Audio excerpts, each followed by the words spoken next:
ને મારી બેનપણી તો મહેંદી લેવા ગયા તા। મહેંદીના તો ઊંચા ઊંચા ઝાડ છે, હાથ લાલ ચોળ છે।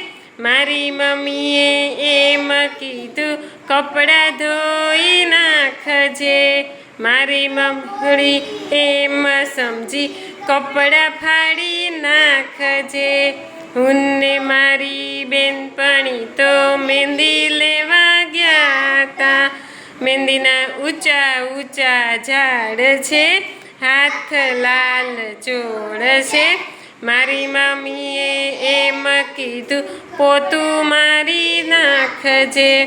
હું તો ભોળી એમ સમજી પોતું ફાડી નાખજે।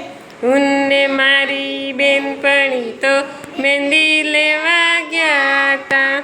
મહેંદીના ઊંચા ઝાડ છે, હાથ લાલ ચોળ છે।